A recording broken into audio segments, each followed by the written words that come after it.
Hello and welcome to the first episode of Race Report with Bart Swings and myself, Felix Rijhnen.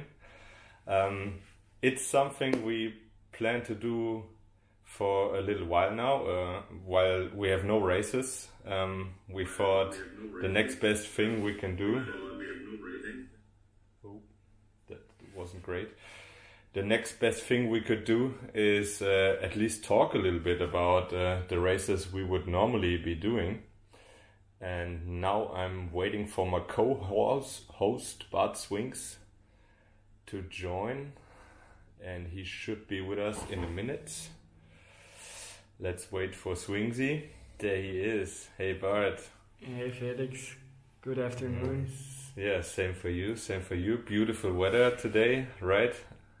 Yes, really nice, and it's really nice it's the first day of spring, so I've enjoyed it already a lot today. I went out on a nice bike ride, and first time in shorts this year, I think, so yeah, it's really nice. Yeah. Cool. Yeah, I was also on my bike, and was also looking forward really to do this with you, our first episode of Race Report.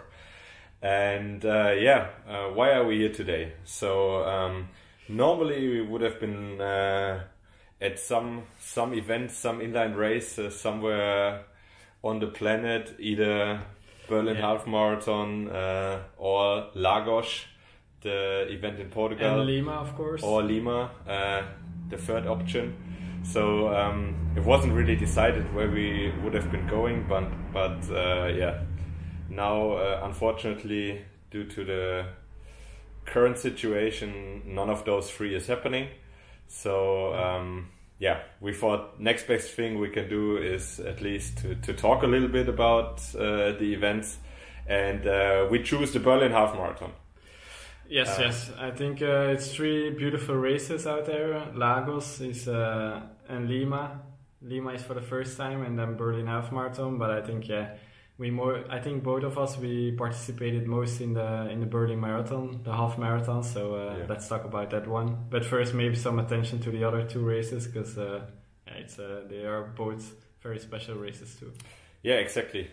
Maybe I start with Lagos because I've actually participated there a couple of times. One time also with your brother, Big Marty. Shout out to him. A long-term teammate, obviously from both of us. And Lagos, beautiful place, first of all. I know you really like to go there for training camps, same as me. And they also put on a great event. Sometimes there's a marathon included, sometimes a half marathon included, sometimes it's only the track event. But nevertheless, great facilities there, a really fast track. We raced also Europeans there a couple of years back, and the organizers always put on a great event with a lot of passion, and it really sucks for them and for all the skaters that it can't happen this year. Yeah, I think Lagos is for me a race that I've always wanted to race, but I never haven't raced there yet. So every winter in December, I go there for a training camp to prepare for the second part of the ice season, and it's just beautiful to train there, beautiful to skate there, and every year I think maybe this year it fits in my planning. But it's always the first weekend of the season for me, and it's just a little bit harder to prepare for a track race instead of a marathon or a half marathon like Berlin. So up until now, I haven't started there yet, but I hope in the future, because it's just beautiful. It's one of the most beautiful places I think to skate. Yeah. Actually, the only two races I've done so far were also in the Algarve region. Yeah. How was that race actually? It was really fun. So basically one half marathon and the day before a shorter race like a 10K, and they were included in the bike race Volta ao Algarve. Okay, so I'm a huge cycling fan. So for me it was great to see like all the pros and their beautiful bikes there. Was it on a similar course or was it? Yeah, the first day not really. It was just a short road circuit with a couple of laps, 4 laps or so. But the second day was quite nice because it was the lap of the TT course. Okay. So we raced in the morning, and then we were able to see the pros like going the same course, Remco Evenepoel, climbing up there. It was super impressive, and I would have had no chance with my skates. Those guys, they go crazy fast. Okay, but yeah, it was at least some racing and some steep uphills, so that was also fun. And then the third option would have been Lima. So I've never been in Peru. Me neither.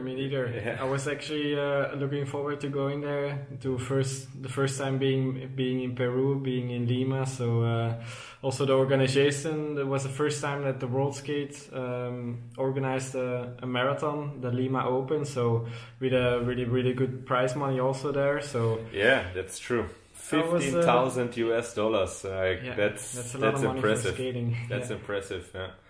That would have been more than at the Berlin Marathon actually. Yeah. So it's nice that also from this side the sport seems to be picking up, or would have been picking up. Yeah, let's hope that it comes one of the next months or maybe next year. We'll see what's possible.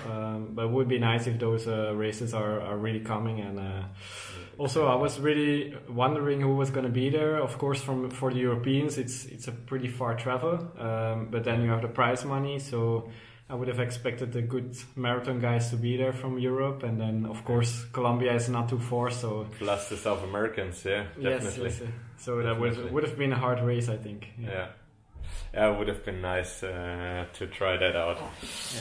But anyways, so Berlin Half Marathon. It's actually, I think it's the biggest skating half marathon in the world. There are usually around 1,500, 1,600 skaters at the start. Track record is held by Ewan Fernandez.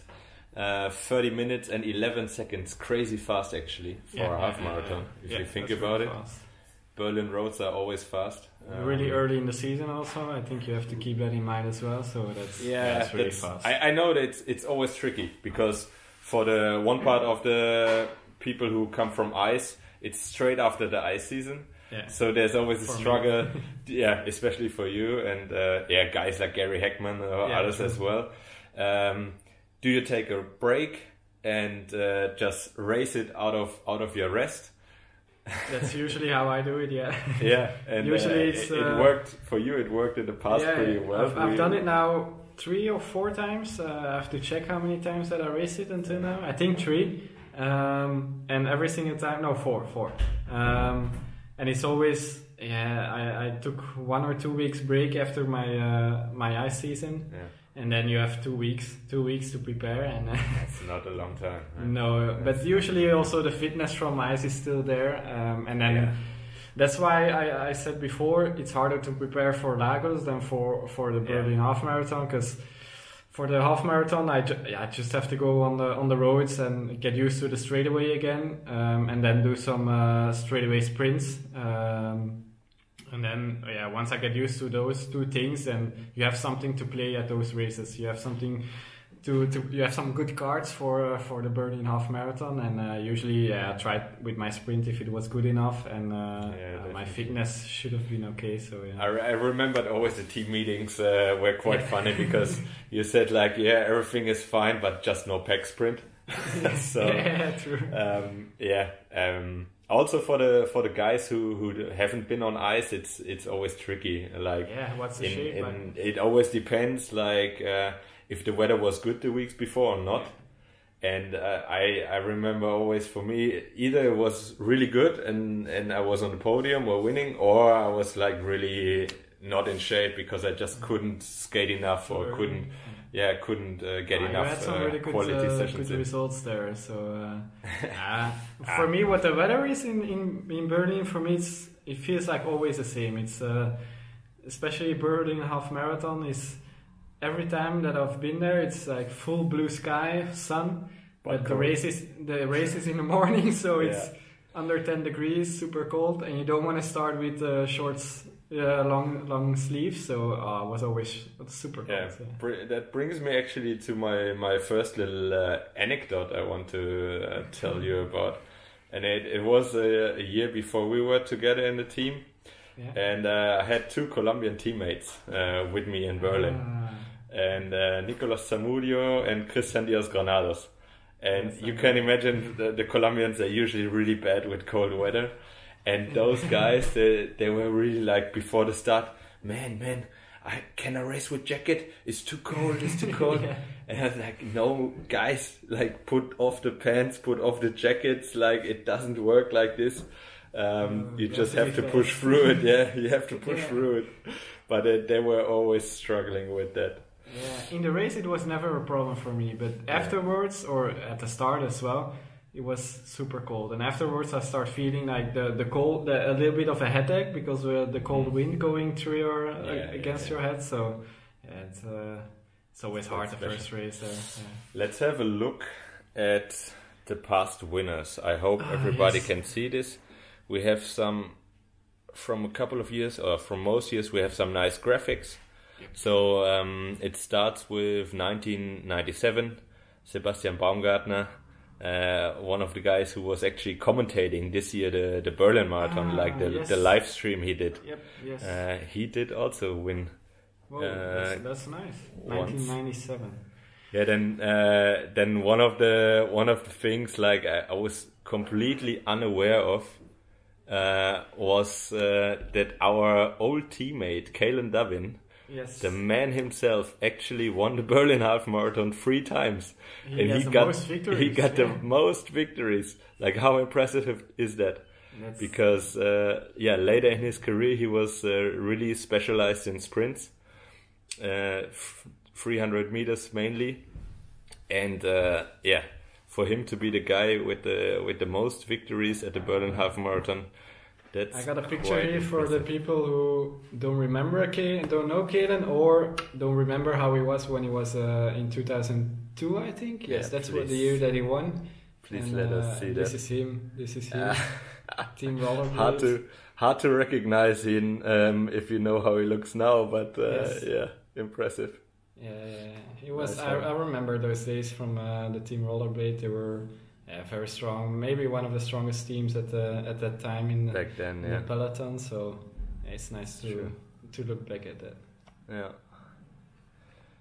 Yeah, cool. Then also one thing I remember when I started to race the Berlin Half Marathon for the first time, or actually a little bit before. It kind of was still a little bit a German affair. Like, if you look 2004, 2006, 2007, like always German guys winning it. And I think the peloton wasn't as international back then. In 2007, I remember that very well, because then I was, of course, training with Ferris Pratt. He was my teammate, and I was still a junior, first year as a junior, I think. Yeah.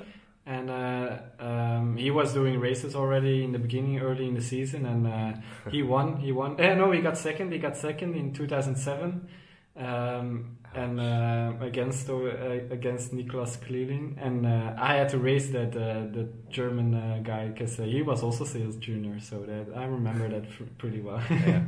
Yeah, Niklas was a national team teammate of mine. Was also strong on the ice, like. Did junior worlds and stuff a couple of times, junior World Cups, and I think back then he just used a smart moment in the last 3K or something, and escaped the pack. So that was I remember that was a pretty big thing back then, that a junior was winning such a big race. And then I think the hard race, like the tough years are there. In 2008, Scott, our teammate, won. Our team manager, actually. Long-term team manager, exactly. Yes. From then on, I think all the big teams were there, and he was really nice. Scott, we also find Scott on that list. That's true. That's true. Yeah. Also, a guy I recognized on the list in the year 2010, Severin Wittmer, won the Berlin half marathon, and he was always back then already. He was a rain machine. Like when it rained, everybody was like looking at Severin, and I'm pretty sure it was raining that year again because 35 minutes is quite slow. Yeah, so probably it was raining. Yeah. I think it was, if I remember correctly, he was even in the breakaway with Scott and with Jan Guerder, and I think he still beat them both. So that's pretty impressive. Impressive. Severin was really a rain guy, and I remember last year. Yeah, that's what I was gonna say.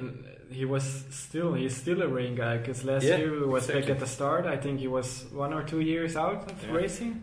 He was quite a while out, and then actually he came visit us or watch the racing in Geisingen. Yeah, true. He showed up and he was like, "Oh, boys, I really miss racing, and work it was kind of hard." And he was like, I think he was not mentally in the how should I say it? He wasn't super happy, and then.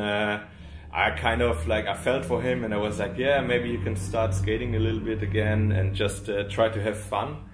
And like then a couple of months later, like we are all together in the break or in the small pack in the Berlin Marathon in full on rain, and it kind of like I saw him there. And I just had to skate up to him and like give him a handshake. And I think you probably didn't see that. You probably didn't hear about it yet.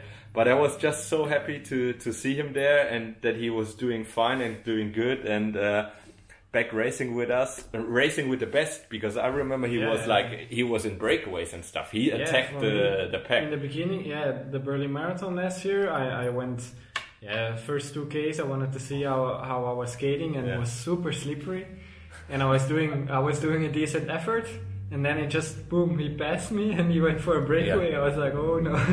Yeah. So I was really surprised when he did that. So you can see he feels natural in the rain, and he's so strong in the rain. That's for sure. No, it's nice. Shout out to him. It was nice, impressive comeback, impressive effort, and hope he stays in the peloton for a couple more years.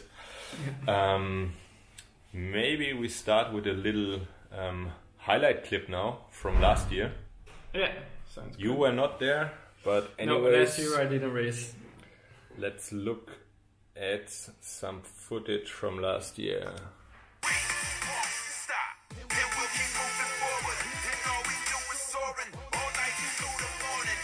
Yeah, it's a beautiful race, like you can see here, the typical Berlin weather.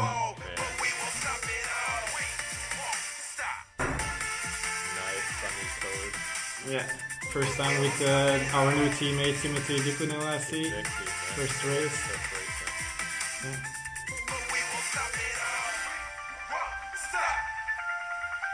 No one was very strong, so he won the race. Yeah. Shout out to him, of course. Yeah, definitely. Starting the season with a victory.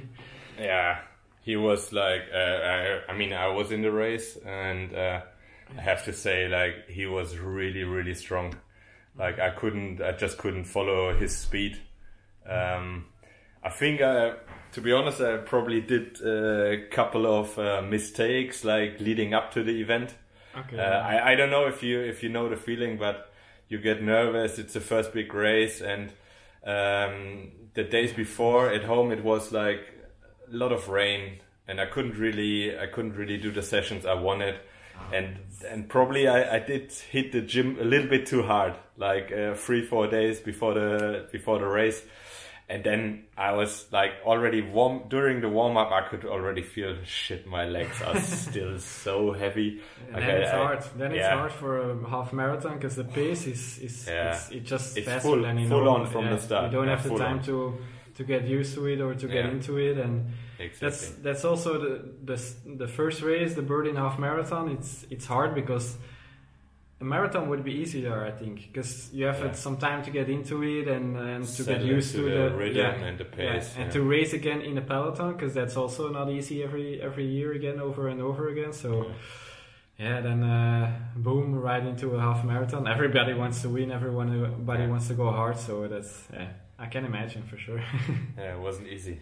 Then I remember Ewan was also going good, going quite strong, and suddenly he like hit a bad patch of road or something, crashed. Oh, Then he was gone, and it's like, oh fuck, now I have to chase Nolan alone. Yeah. Luckily, Ewan came back at some point. He was also going, like, had a good start into the season. Yeah. Yeah, the French, both of them, they're always good marathon skaters, and I think if Nolan finished alone, he doesn't do that very often. So that means he was just strong, especially in the beginning of the season. To make the difference in a half marathon is also not that easy. So yeah, it was a nice victory. Yeah, hats off to him. That was nice. Then maybe we talk a little bit about our own highlights from the Berlin Half Marathon over the years. And for me, I have to start with 2014. Because that was the year where I won it for the first time. Nice. And here's Look at that one. Here's that's the typical finish of Felix. Yeah. I have to say, like, really still gives me goosebumps. Like, there was a nice victory, and it's just great to start like that in the season. Yeah, and to beat Elton in a sprint, it's also tricky. Yes. And if you remember the finish, like I raced 3 different courses or finish lines of the Berlin Half Marathon over the years. The typical one is that you go straight under a bridge and then right, you have the right turn, and then it's 150 meters. Sharp right hand corner, and then it's only like 160, 170 meters to the finish line. Yeah. And it's always tricky if you want to go first into that one or not. Yeah, exactly. Then there were often guys like Gary Heckman. We know, like, when they are behind you and they have a 150 meters finish line, they can pass. Yeah, they can pass. Yeah. But if they are not straight behind you, it's always that's always a trick. You don't want to be behind. Like, if you're not in the top 3 in that corner, then you're kind of lost. But to be in place 2 or 3 is always tricky, because unless you have a good team that's pulling you towards the finish line, then it's always hard to get your position right behind the good guy. So usually I just want to go first in there, and who passes me. But yeah, exactly. Who's faster is faster. Yeah. No, that's always your style of racing, and I think it's also. Yeah, but it didn't work. My first year it didn't work, so I got second. So no, my first year was 2011, first time I participated. I was back then still with the Karamoitis team, and I was racing you, Felix. True. You guys had a strong team, and I think now that those years for me was a lot of battle between me and Jan Guyader, and for me it was maybe one of the toughest competitions, because he was strong. He was physically really strong in the races. He had a good speed, but he has also the combination of being really fast at the finish line. And those 2 combos are just crucial in speed skating, and it's something I usually have to. So then to race him with that speed, and I lost from him in 2011, and maybe I was back then not in the right team, because the year after 2012. I was with Powerslide and I won, so that was my first victory. Yeah, and 2012 there was also our first race together. Yeah, first race as teammates. So that was also quite a special moment and quite a nice time.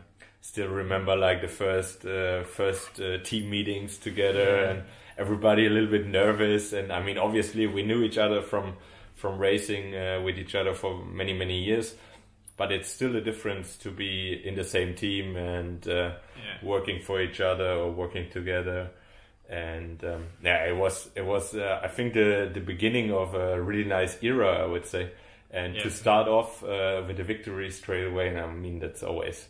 It was my first year for Powerslide, first race, new season, and to win the first race for your new team, that was. I think that set like the pace for us. Like the straight from the start. We had a good atmosphere in the team. That's and true. That was for me a really big change, because I used to race against Powerslide for many years. So you guys were always the competition, and then to change it was it was a hard decision also for me, some kind of. Definitely. But then after a few months, I didn't even think about it anymore. It was natural. They always say about our team that it's some kind of a family, and it always felt like that for me. So it was really nice, and I think maybe in that race it already started. And I think so too. I remember, I think guys like Ferris Pruitt were super important for the whole vibe of the team. Obviously, also Scott Arledge. Yes.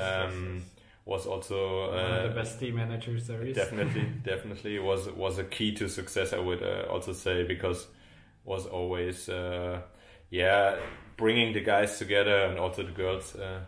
It was a good balance between the fun and just hard work, and that's important. Exactly. There was always the right balance. It was not only about racing, but obviously the focus was on being successful and trying to win every time we are at the start line. Yeah. Yes. That was pretty good. I have another story to share, and it's basically about 2015 Berlin Half Marathon.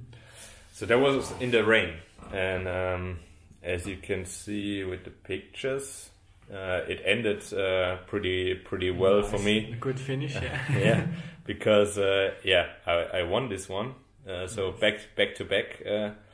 But I would have almost lost it because I don't know if you had that experience ever, but I put some like brand new rain wheels on, like just before the start. Step on the roads, like wet roads, obviously. Yeah. And they were completely shit. Like I could not take one proper step. I had that feeling before too. Oh my god!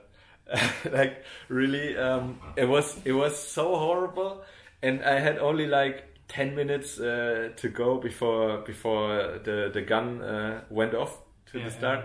And I was lucky that one other guy was sharing his set of rain wheels with me. Okay. So I had 4 shitty wheels and 4 okay. I was hoping okay wheels, and turned out those were enough. And it was. You felt the difference, like it was really a difference. Okay, definitely. Because sometimes for me, I've raced a few times now in Berlin when it's wet. Yeah. For me, it feels like everything is slippery over there. And yeah, it is, but there was definitely a difference. I don't know what it is. Sometimes with those wheels, like they just don't work. Like I can't explain what it was or what happened there. I guess it was just a bad set, and but it can happen. I think we both had it before, also in Gross-Gerau. Sometimes from year to year, it differs from what wheels you want in the rain, and that's if you're lucky, you have a good set, and if you don't, it's tricky. Yeah, Ferro was just commenting and what did he say? He said we should talk about Vegas, and I don't know when have we been to Vegas? Was that 2015 or was that later? It was 2015. Yes, it was 2015. Yeah. Yes. So it actually fits in a little bit. So 2015 was the first and the only time there was. We had a race before. True. There was a race before, and that was in Las Vegas. So it's not often that we get to race in the US, and it was super fun. You took a little break in your ice season, so you were actually able to come over. Yes, and I had a bad ice. Like I had a really bad World Championships on the ice, and. So the coaching staff said, okay, go in ice skating. We have the next race is the World Championships all round in Calgary. Yeah.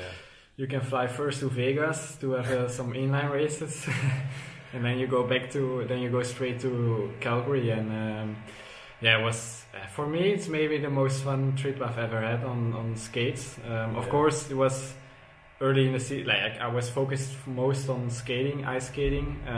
So. Yeah, and then I went to inline in Vegas. We had some parties.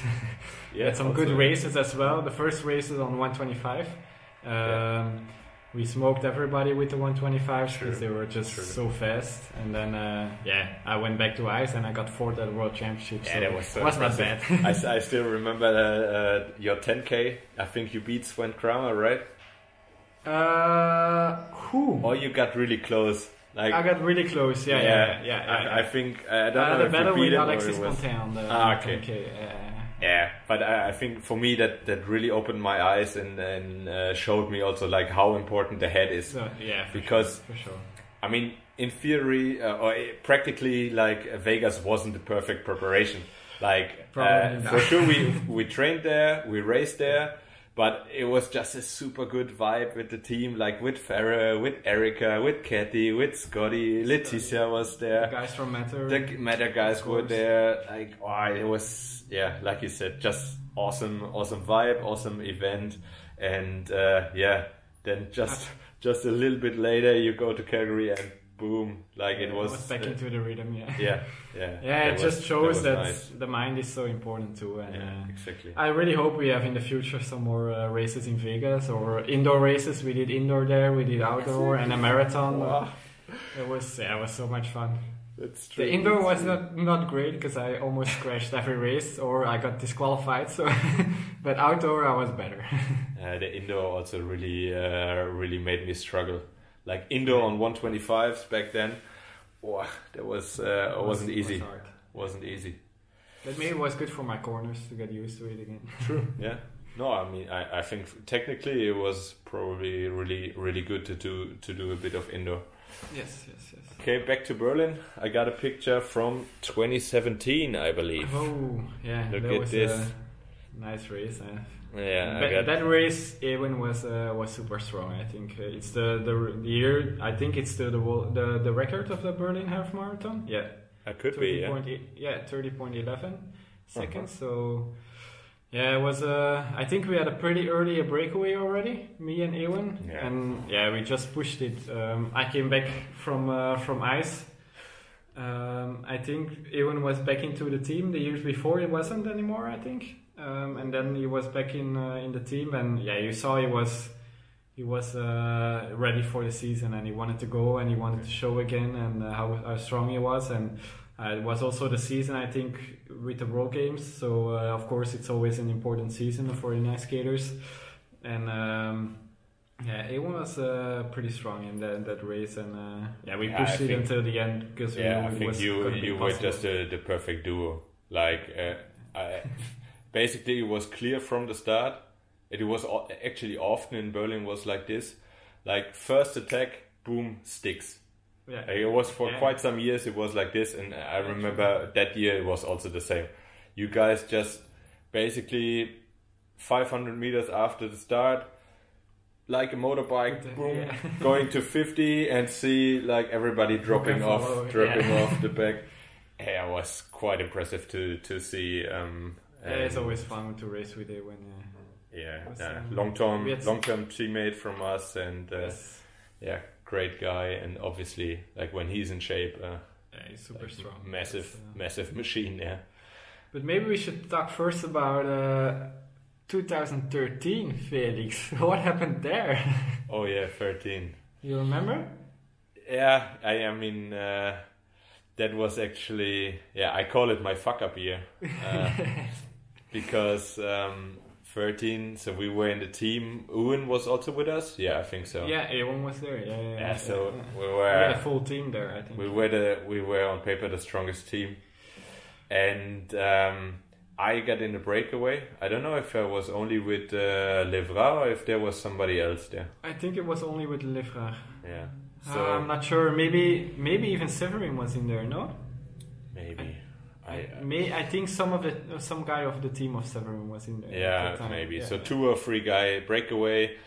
I was in there, and obviously I was like happy that I get a chance, because I mean with you and with Ewan in the same race, in the same team, it's sometimes hard to really get a chance to win.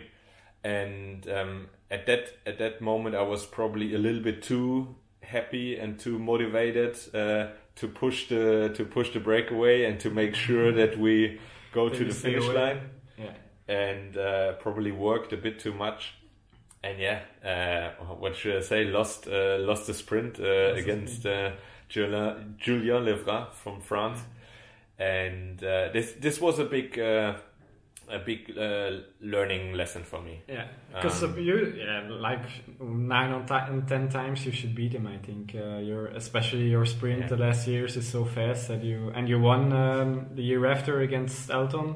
So you learned from your lesson, I guess. Yeah, because the year after you could win. Definitely, but it also showed me like that really in a team like Powerslide. When you get a chance, you have to really make sure you use it. You have to take it. And if you are not sure that you can win out of the breakaway, then you sit up and make sure, or you don't lead, and you make sure that the peloton catches us again. It's probably what I should have done back then, or don't lead as much, because I was just too excited and too happy that I'm suddenly in a good break and it was a good that we break, get away. I think that at that point I was battling. Then I think Julien Lefebvre was in the same team as Jan Guerder, the EO team. Yeah, true. And of course, I always had to watch Jan. And when you guys were in the breakaway, for me, just like I said before, 9 out of 10 times you're beating him. So I think that was the right decision. And maybe you were a little bit too enthusiastic in that race, and that's normal. I think I've done it before too. I actually also have another story about that race, because you were in the breakaway, but I think behind a lot happened also. So.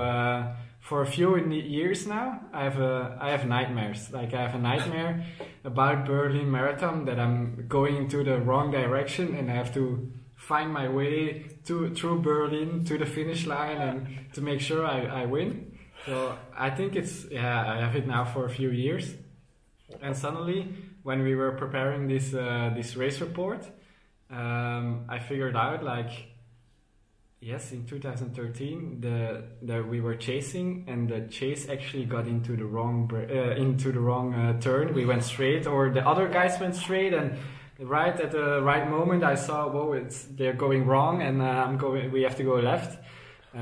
So a few weeks ago, I realized that's what's happening, and that's why I have those nightmares about Berlin. Crazy. So at that point, for me, I was actually pretty lucky in that race, because I think the group with Jan, they got in the wrong way, and I turned left and I got third. So for me, it was not that bad, but I still got nightmares about that. So wow.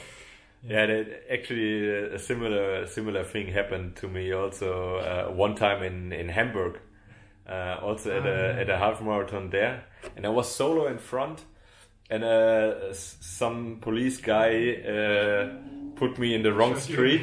And I think I went like at least a kilometer in the wrong direction. Then at some point I realized, I'm not on the course anymore. Turned around and just got connected to the group again.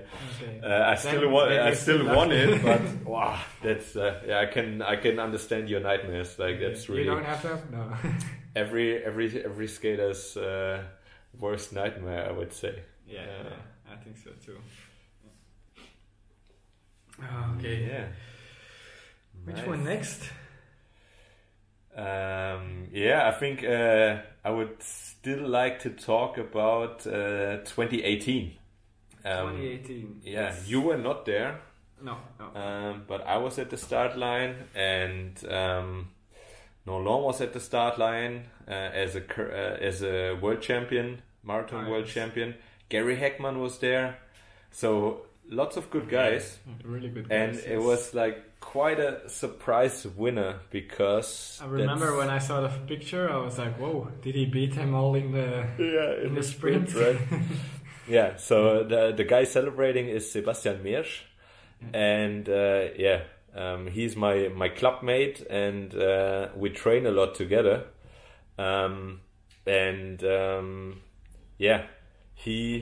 he took like the chance out of a like select group. I wouldn't call it breakaway. It was more like a select group, and just went like full gas, like with 5K to go or something.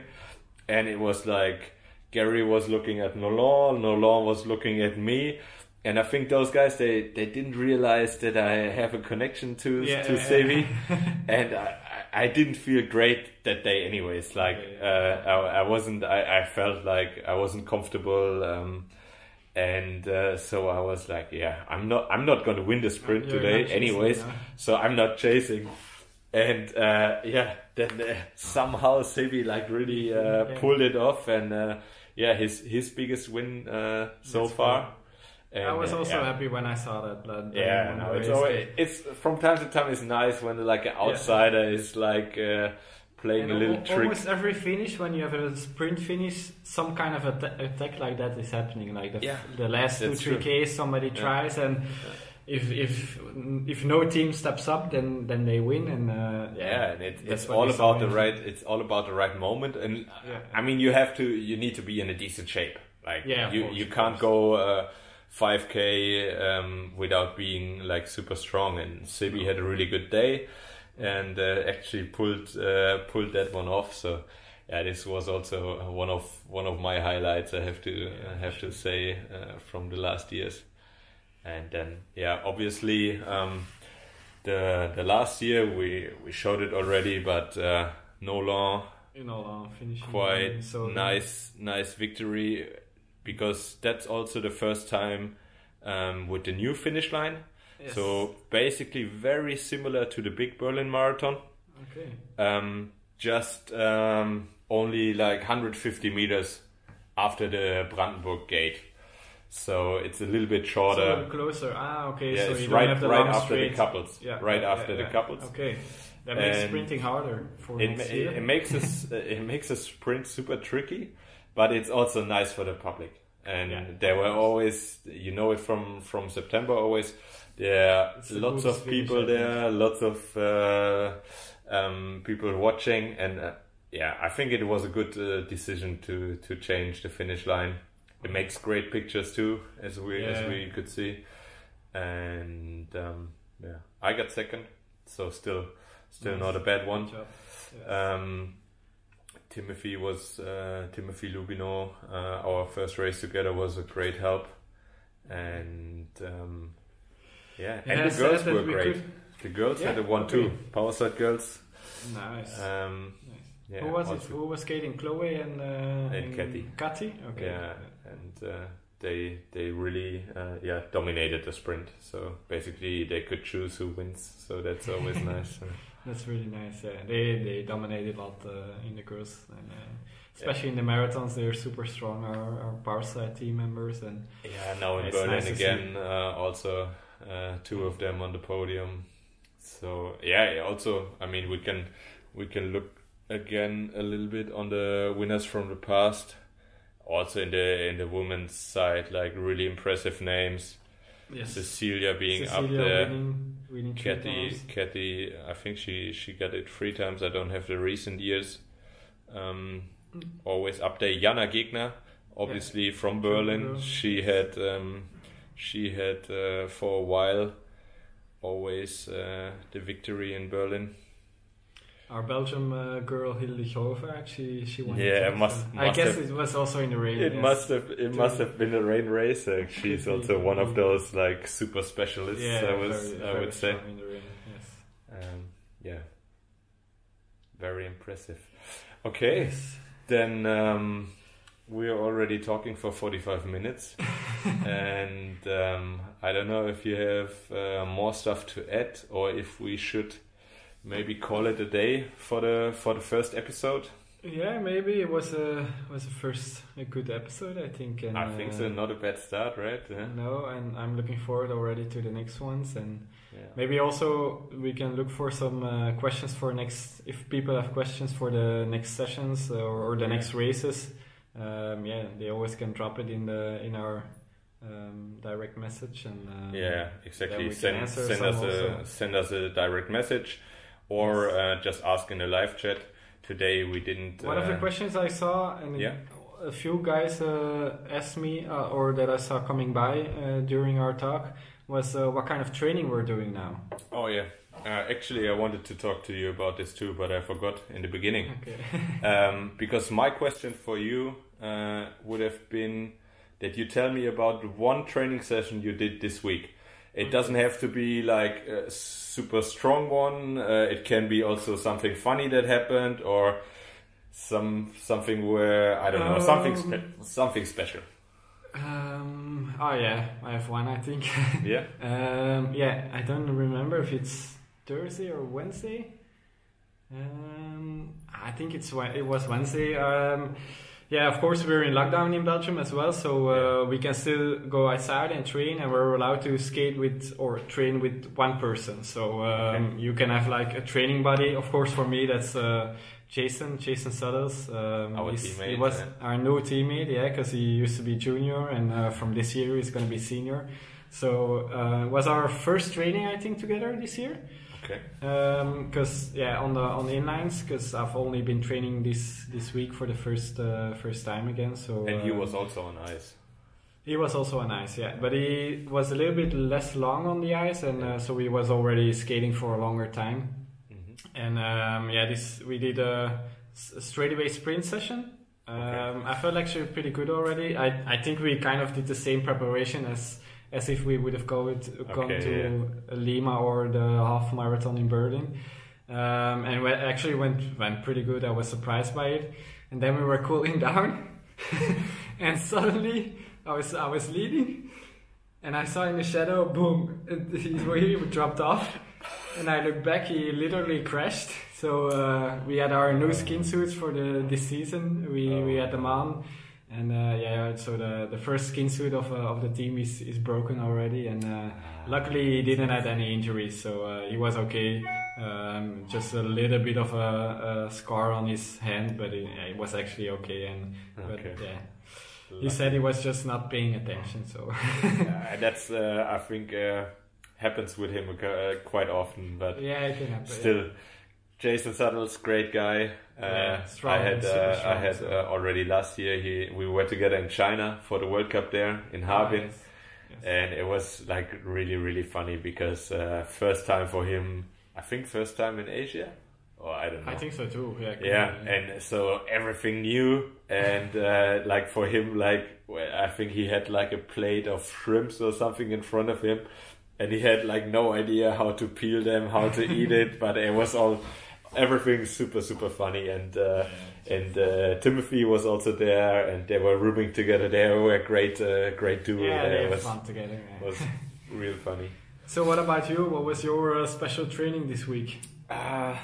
This week, I think I would choose long skate. I did. I was probably also on Wednesday, I think, and.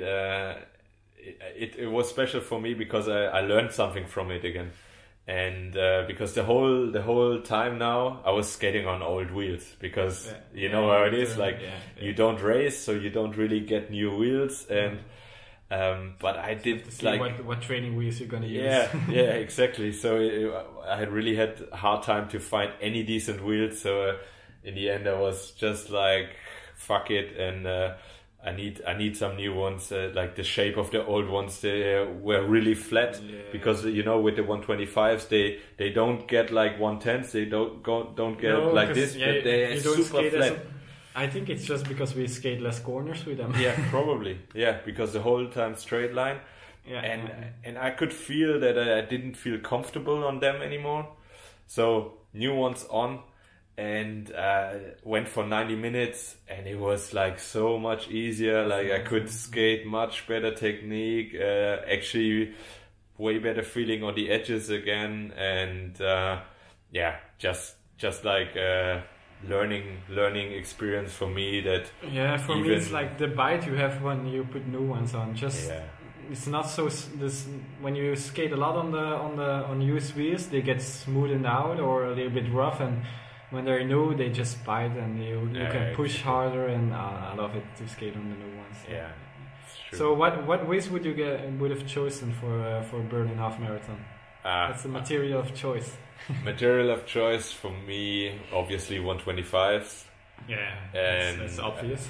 Yeah, I think I would have been on the blue hubs with the CHR, so the cutouts. Yeah, for half marathon, it's the obvious choice because you have to have a really high speed. I always doubt between the disc and the CHR. But I think here you need, because of the last now the course is different. It's so different. Anyways, on the cobblestones, I think it's a bit nicer with the CHRs, and you still have some tight corners, and there's always some road works or something like this. So, would have been my choice, and probably yours as well. Yeah. So, cool. All right. Yes. Then, thanks for this first episode of you too, Race Report. It was a lot of fun. And for everybody who was watching and hopefully enjoying our talks, we will be back next Sunday, same time. So 6 o'clock in the evening, Central European time. The race we will be talking about next week is Trois Pistes, Trophée de Trois Pistes, 3 tracks. Famous classic race in France. And we've done it together last year. So it was amazing. Last year was amazing. So it was lots of fun. So we have a lot to talk about. I think we have a lot to talk about. So thanks a lot, Bart, and enjoy the rest. Enjoy the rest of your Sunday evening, and see you again next Sunday, 6 o'clock. Yes. Bye bye. Yo.